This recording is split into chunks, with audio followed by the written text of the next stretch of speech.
जहिया से धन हम आइली शहर जी,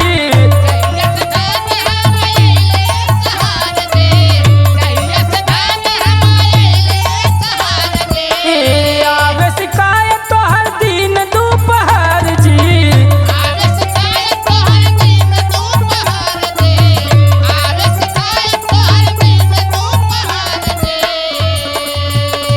कि ससुरा में होला परेशानी,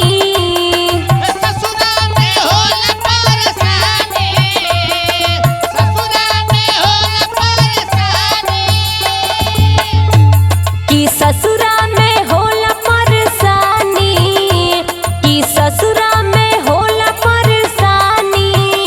कैसे पहिनी हम साड़ी जाली वाला, ए जी जाली वाला, कि हमारा लालिया दिसैया लहंगा जिलाया जमगढ़ वाला।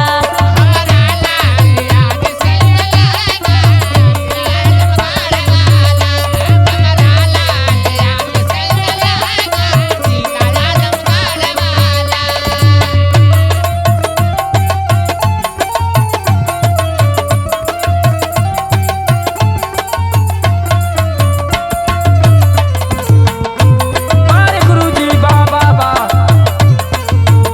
वाह हो भैया वाह वाह अखिलेश भाई।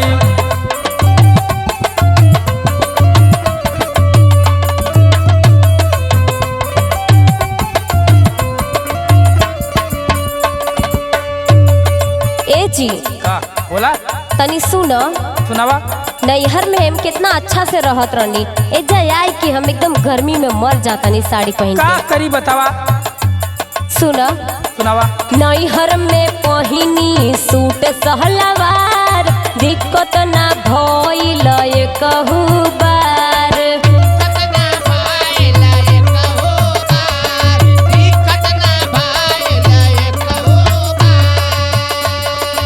नैहर ना जानी त हवे ससुरा, बुझाए धनिया बात हमार।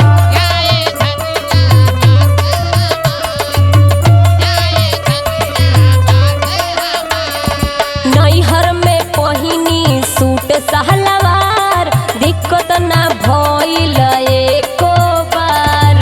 नैहर ना जानी त हवे ससुरा, बुझाए धनिया बात हमार। कैसे हम सही कड़क शासन, कैसे हम सही कड़क शासन, हाई कमजोर दिलवाला, हाँ दिलवाला, हमारा लालिया दिसैया लहंगा जिलाया जमगढ़ वाला।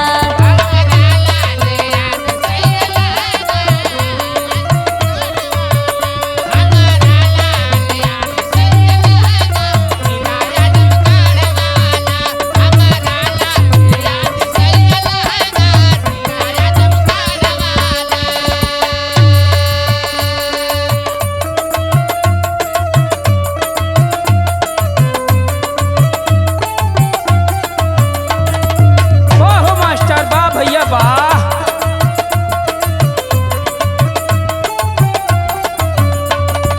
वाह वाह वाह वाह।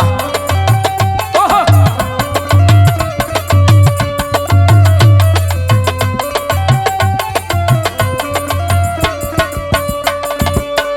ए जी का बोला? सुना, सुनावा। इतनी सासत बा गर्मी में, आप फिर भी रउआ ऐसे बात करतानी। हैला सुनो पहले, सुनावा।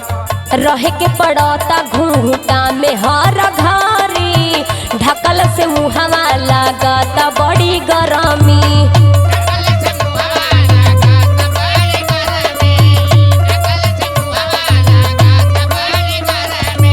अखिलेश आशिक पवन कहे प्यारी, माने ला बतिया तो हूँ हो हमारी।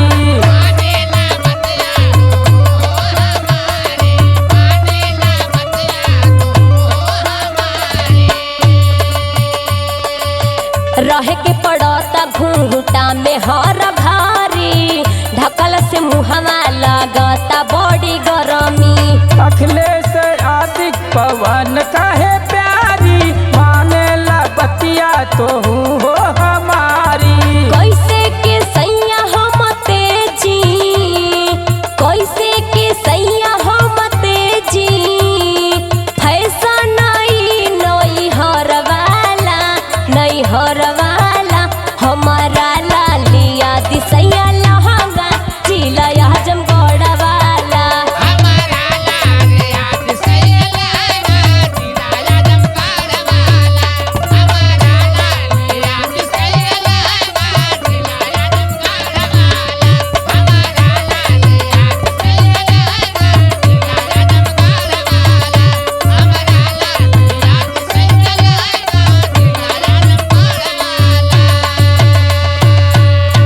देखा नैहरे का फैशन भुला जा, इस ससुराल हुए।